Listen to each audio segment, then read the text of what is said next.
Whoever is in the most amount of pain, that's where we want to start, where something is really blocking their ability to contribute or get their needs met or serve who they came to serve. The judiciary's deliberative culture is necessary for dispensing justice. Yet this same culture can inhibit essential organizational change. In Move Fast and Fix Things, the Trusted Leader's Guide to Solving Hard Problems, co-authors Frei and Anne Morriss explain why speed is imperative to organizational change and how even in cultures like ours, speed is possible. Frei and Morriss offer a 5-step approach for leaders to identify and prioritize the appropriate problems to address, implement the best solutions to those problems, and maintain focus on the success and well-being of their organization's employees and stakeholders. Frei is Professor of Technology and Operations Management and Course Lead for Diversity and Inclusion Studies at Harvard Business School. She has worked for Uber and been on the board of directors at WeWork. Anne Morriss is founder and executive director of the Leadership Consortium, offering executive coaching and an innovative leadership accelerator program that helps leaders embrace a broader strategic mindset. Together, they host Fixable, a TED-sponsored podcast focused on actionable solutions to real-world organizational problems. They are also co-authors of the best-selling books Uncommon Service and Unleashed, and have been recognized by Thinkers 50 as among the world's most influential business thinkers. Special thanks to today's guest host, bankruptcy judge Kathy Surratt-States, who serves in the Eastern District of Missouri. During her tenure as chief bankruptcy judge, she has also served on the FJC Advisory Committee for Executive Education. Judge Surratt-States, take it away. I'm excited to be here today with Frei and Anne Morriss. The judiciary's culture is one that is generally cautious and deliberative, and often that serves us well. Francis, why would you suggest being more impatient with progress?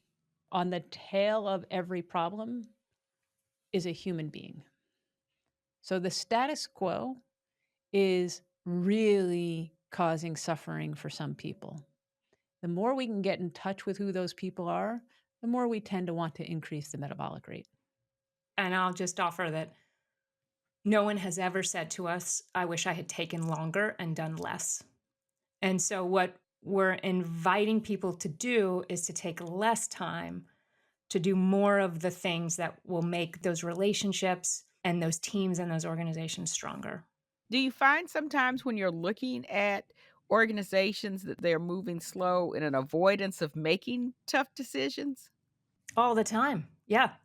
The root cause of the problem isn't the recklessness of speed. The root cause of the problem is an inability to make decisions. It's our decision-making calculus that's the problem. And so let's address that perhaps once and for all. And things get really interesting when you start rooting around in the root cause of problems. I mean, sometimes people are resistant to change for very good reasons. What we find is people aren't afraid of change. They're afraid of things getting worse. And so they may have been burned multiple times by change campaigns that were well-intentioned but poorly executed. Most organizations are solving a symptom of a problem over and over again. And so we really want you to slow down in the beginning and figure out, what problem are we actually solving? And it really is it at the heart of the tension that we're trying to resolve here. You all say in the book that everything is fixable. And how do you stay optimistic, and how can we do the same? This is a big question. It is a choice. And one of the things that encourages us is that in our experience, we find that that's the people who are closest to the problem actually remain the most optimistic. We do it by breaking big problems into achievable smaller problems. How can we solve it within our sphere of influence? We're optimistic because people say this cannot be solved. Well, we've gone in, not only can it be solved, it can be solved at a faster pace than you ever imagined. The flywheel of emotions that get released when people see that leaders at the top of this organization care enough to make it a priority, and they reveal that it's a priority by moving fast and fixing it. All right, then everybody's feeling a sense of optimism about the situation. Does moving fast mean that we're sacrificing being cautious and deliberative? It does not. We found the greatest way to take care is to move at pace. And indeed, we wrote the book because we found so many people were going really slowly out of fear of breaking things. And we were like, well, speed isn't what's breaking things. And so in our 5-step process, it's not until step 5 that you get to go fast. If you go fast on step 1, 2, 3, or 4, you indeed will break things. In the work that we do is that the most successful leaders were solving problems at an accelerated pace while also taking responsibility for the success and the well-being of their customers and employees and shareholders. And that's how we landed on this mantra, move fast and fix things. You talked about the indignities list and why leaders might want to have one. There's things that appear small on the surface, but these are the nicks and bruises of somebody or some group of persons' experience in the organization that may seem small, but they can loom large. And I'll give you an example from a hospital system at the height of COVID. And they were churning talented frontline tenured nurses at exactly the wrong time. And there were big issues that this hospital had to solve. But as they got into dialogue to solve the problem, one thing that kept coming up was these broken copiers. Whenever anything shifted, they had to make a bunch of copies. And at least 50% of the time, when they would go to the copy machine on their floor to make a copy, it was broken. And so you had these talented workers running all over the building trying to find a working copy machine. What the system didn't realize is every time these nurses would go to do their jobs, they would get a signal that their time and talent was not being valued.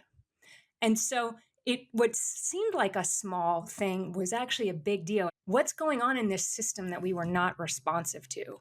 We work with organizations that are in some kind of crisis, and we work with organizations that are taking big strategic swings. Mhm. In both categories, there is the equivalent of a broken copier for some group somewhere in the building. And so the homework we'll often give is for people to go out and figure out what that is with a sense of urgency. Let's dig in then to the first step to identify the real problem.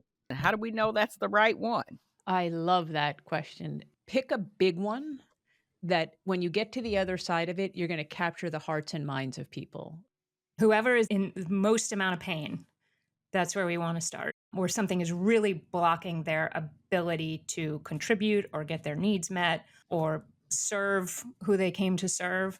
And so we've got to be curious. We want to include everybody. What other things play into this step? I think that it's having the humility to know that whatever you're experiencing is very likely a symptom and not the root cause.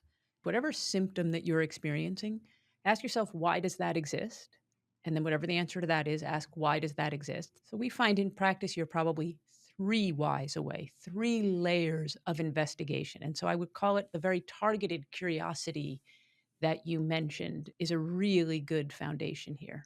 If you look at the research, curiosity and judgment don't play well together. They essentially can't coexist at the same time in the human brain.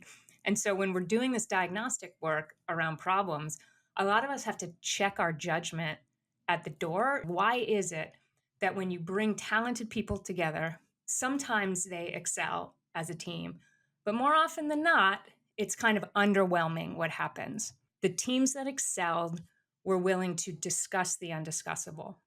These were not UN level conflict negotiators, right? They were just willing to have the conversation. And so that's what we're going to push you to do is really get in there, have the hard conversations, discuss the undiscussable. You all talk about a good enough plan. Why is it not the perfect plan? A perfect plan is an elusive, fantastical creature that has never actually been spotted in the wild, Judge. But we get distracted by hunting this animal. And so we start off right in the book saying, give it up. It's not happening. But we also really want to give people permission to experiment, to get into the organizational sandbox and play. We need permission to not be good at something because that's the only way we're going to learn.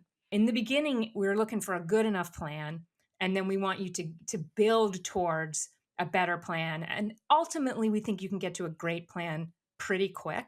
It's a small group in a specific environment. Then we're going to learn before we scale it to everybody else. When we're identifying the real problem in that chapter, you have 10 signs your organization is stalling. So there are a couple in there that seem likely to me in the judiciary. One is believing that sometime in the future would be better than now to address a problem. That is a universal myth. We convince people of both the problem in the past and the promise of the future, but not the why now. Right. And so this notion that magic dust is going to be poured onto the future. When that thinking takes hold, you're also underestimating the value of the fact that you are paying attention to this problem right now, right? That in all of the shiny objects, this shiniest of object has surfaced and has your attention. And that's a really important variable in the change equation. Now is actually a pretty good time to bring the urgency of now to the problem. We would say start today. One of the other things that comes up in that list as well is colleagues believing they can wait out the leader. The shorthand we have for that is kidney stone management. And that is that people brace themselves. They know it's going to hurt for a little while, but they think this too shall pass. Sometimes I think that's what people may think, oh, that new chief judge is here, and we'll keep telling her this is how we've always done it, and hopefully she'll just go along with it. Yes. And we usually refer to that portion of the organization as the House of No. I like that. Let's move to step 2. So I've identified what the real problem is. Now you say I need to solve for trust. What do you mean by solve for trust? So, whichever problem that made it to the front of the list, there'll be a stakeholder there. And we have found it so frequent that trust has been broken that we're just going to guarantee that trust is broken and that you have to rebuild trust. So, when we say solve for trust, it's identify where trust has been broken for this constituent and go through the systematic process of rebuilding it. Now, there's a couple of things in our prescription for how to rebuild this trust. One is there is a myth that trust takes a long time to build. It turns out trust only takes a long time to build if you don't know how it works. Then you're like stumbling around in the dark, and indeed it does take a long time. There is another myth that once trust is broken, you can never restore it to its former level. Also untrue unless you are stumbling around in the dark. And what we know about trust is that it has 3 component parts. So if I'm going to earn your trust, you have to experience 3 things from me simultaneously. And if any one of those is missing, I will not earn your trust. For me to earn your trust, you have to experience my authenticity while also experiencing my logic, while also experiencing my empathy.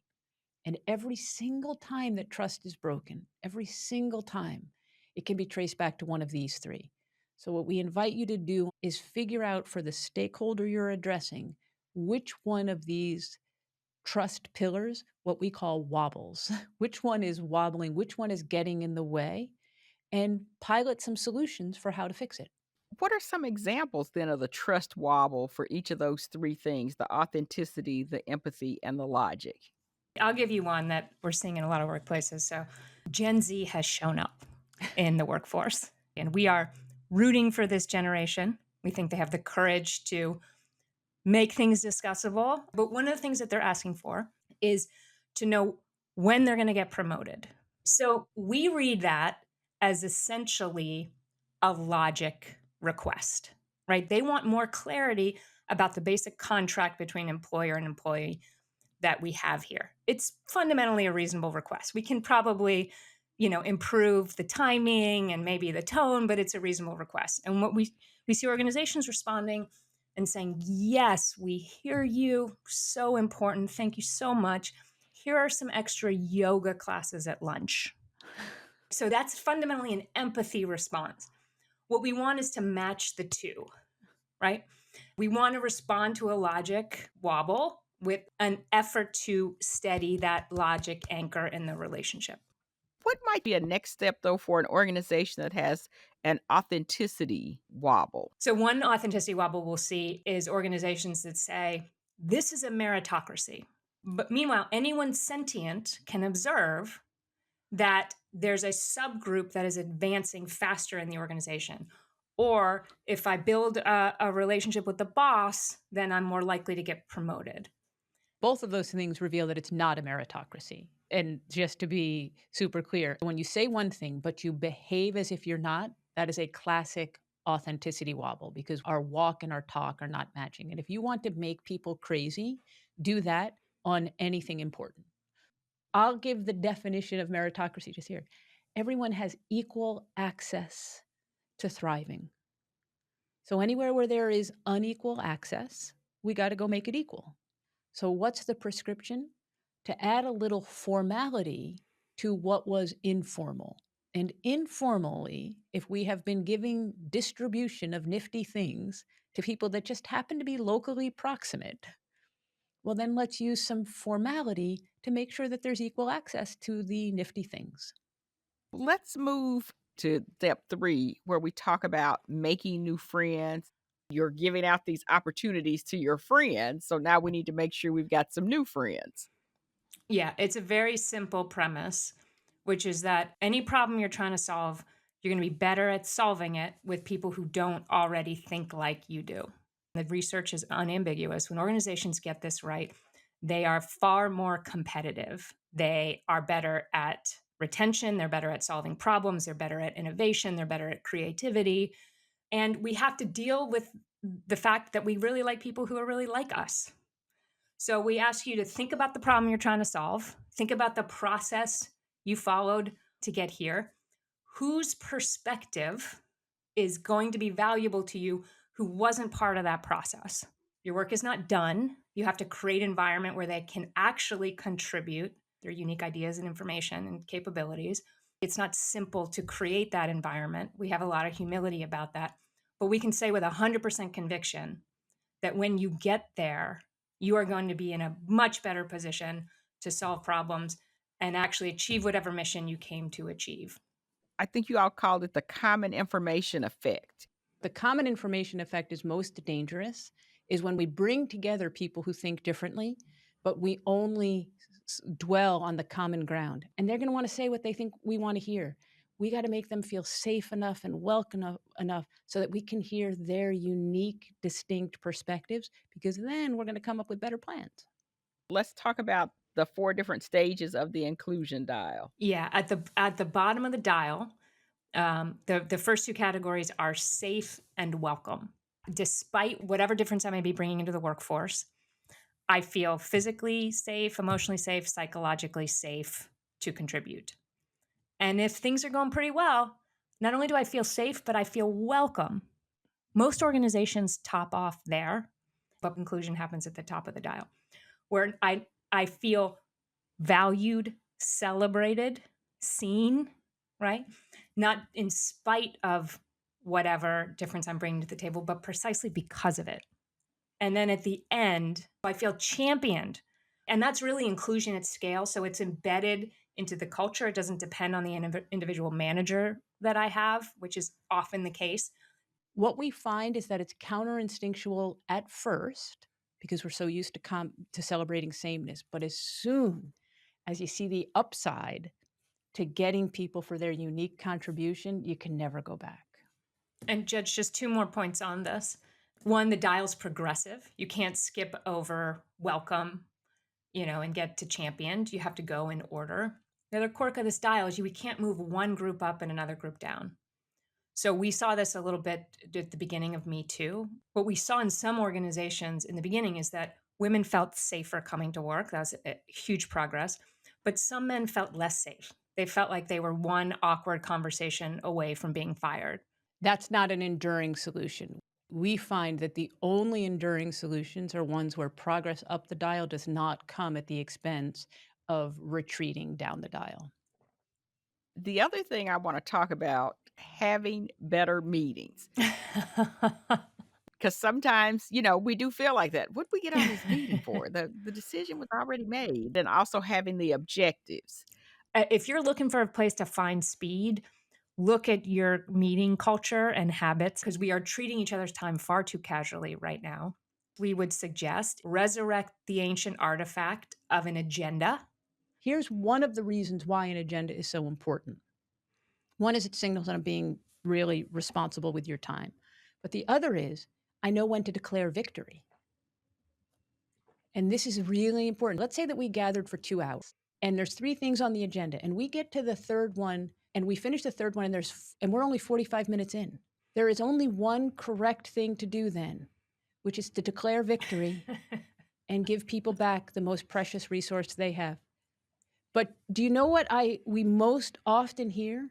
Oh, look, we have all of this time. Does anyone have anything else? You have to forbid those words from ever being stated again. So the agenda, for all of its wonderful things, it needs to be used as the way that we declare victory. And then victory we must declare. The other one is we should really think about who needs to attend meetings, who gets invited to attend live, who gets to read the notes. We should have alternate ways of consuming the information. I mean, a beautiful video that's edited down, like this podcast that we're on, this is a live conversation that it's going to get edited down for people. Maybe it takes us an hour and it gets edited down for 30 minutes. No one would have been better off listening to the 60 minutes. But that's what you get live. Let someone curate it and bring in the professionals and bring it down to the 30 minutes. And then you know what else is good about a podcast? And then let some of us listen to it at 1.5 speed. Well, now the 60 minutes just became 20 minutes or 15 minutes. That's what's going on in every aspect of our organization. It's funny, Frances, that you mentioned listening at a faster speed. That's definitely a later generation. I had a college intern and he said, "Oh yeah, Judge, if they're talking slow, you still understand what they're saying." In fact, you retain it. So we did some studies in the organizations to see, is there something to it? And the ones that listen to it at 1.5 to 2x speed retain more of it for longer. So they actually are retaining more than we are doing it the old-fashioned way. And let's make sure the people that are designing the meetings aren't all like us. We need the 1.5 to 2x speed people to be part of the design team because they know. You talk about your favorite prompt when you're in a meeting, and is, can someone articulate a different point of view? I love that. It's actually to combat everyone feeling like they have to speak. Because if everyone speaks, it sounds nice, but it gets redundant. But when we say, can someone articulate an alternate point of view, we're communicating 2 things. One, if you have the same point of view, now's not the time to talk. Someone already spoke for you. So you get to put your hand down. So it removes redundancy and it seeks difference. The difference is the power. So meetings should be used to seek alternate perspectives because then our ideas are going to get better. And we promise you will get to better solutions. And that's a big stumbling point for us as judges. If you're meeting with people, you always wonder, are they really telling me the truth? No, Judge, they are not. All right, now we got to get to our step 4. And you all talk about there's 3 components to the good story. Yeah, we find that a good leadership stories have a pretty stable architecture. It starts with honoring the past, both the good stuff and the tough stuff. The next step is to provide a clear and compelling mandate for why you're asking people to change. The present tense tends to be a place of comfort for at least some people in the room. So why are you asking us to change? And then the final piece is describe a rigorous and optimistic way forward. If you can't get in touch with that rigor and optimism, then you don't have a good enough plan yet. Like that's an indicator, right? To go back to the drawing board. But once you can get that conviction, you got to bring people with you. And this architecture of past, present, future is a very helpful way to pull people along with you. And you all also talk about, once I have my good story that I'm going to tell, that I then need to repeat it over and over again. Why is that so important? I think one of the reasons is that we give ourselves participation trophies for saying it, right? So, oh, well, I told them, as if that is somehow the performance measure. It's not. It's, did it etch into their soul? The metric is you have to keep saying it until it is deeply understood. And we would say vary the format. So if emails aren't doing it, do it in a video. There are some fun examples of people using very clever techniques to make sure that it's understood. Yeah, I think it was George Bernard Shaw who said that the biggest problem with communication is the illusion that it has occurred. So 25% of the gig is saying things over and over and over again. And we find that that's true for the most effective leaders. Let's get to our final step where we're going to go as fast as you can go. Now we get to move fast and fix things, right? So if you've done all of these other things, the risk that you use any of the speed accelerants that we talk about causing harm is very, very low. But if you take any of the speed accelerants we're talking about and pull them forward, you'll actually be moving fast and breaking things. I'll just give you an example that I make all of the decisions. So if people have to come to me for approvals and all of the decisions come to me, I am what in my field we call a bottleneck. And what we know is a process can only go at the speed of the bottleneck. So if you want to accelerate a system, widen the bottleneck, which means empower other people to make decisions.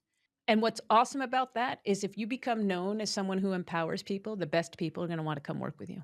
Everyone has the information and skills they need to make the right decision. Because if you really can achieve, distributed execution, then you can go at 2 and 3x the speed that you were going previously. You talk about sometimes people have the thought that we have to be great at everything we do and why that's a mistake. Yeah. It's so tempting, particularly for those of us that have a little bit of type A in us, to think that there is nobility in at least trying to be great at everything. We call it the nobility of effort. What we find is that that nobility of effort can get in the way of the nobility of excellence. Do you want to get credit for trying or do you want to get credit for excelling? And they are at odds with each other. The last thing that you all talk about in the book is that you should rest. What's the importance of resting after you've done all this work? Oh, this is essential. This insight comes out of the peak performance literature, and a lot of that is done on elite athletes. And the counterintuitive finding is that the truly elite athletes, the ones that can sustain it over time, they take rest and recovery just as seriously as they take their training. We're actually wired for high amounts of stress, but only if it also comes with the valley of recovery. Executives and leaders and professionals who really build that into their day and week and month and quarter and year, we find can sustain a high level of performance much more reliably than people who think their job is to just sprint indefinitely. The world's not going to do this for you. The organization's not going to do this for you. You really have to impose this discipline and structure on yourself.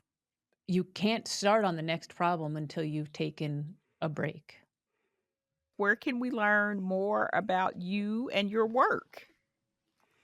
Well, I'll start with our favorite project, which is that we have our own podcast called Fixable with Anne and Francis. We talk with experts, but we spend most of our time bringing callers onto the show and workshopping their problems with them. We're active on LinkedIn. We have a website, anneandfrancis.com, that describes what we're up to and invites anyone interested to get involved. This has been great. I certainly enjoyed reading the book. I've got some things in my arsenal to take with me, be more successful in what I do and have more successful meetings and make sure that I'm including everyone in the process of making sure that I do my job well. So thank you guys so much. It was such an honor to have this conversation. Yeah, it was our privilege to be here. Thank you so much, Judge. Thanks, Judge Surratt States, and thanks for listening. For more episodes, visit the podcast link at fjc.dcn/ee. You can also listen and subscribe to the podcast via Apple, Spotify, or YouTube. All episodes are also available on fjc.gov. In Session, Leading the Judiciary is produced by Shelley Easter. Our program is supported by Lori Murphy, Angela Long, Jamie Mitchell, and the entire studio and live production team. This podcast was produced at U.S. taxpayer expense. Until next time, thanks for listening.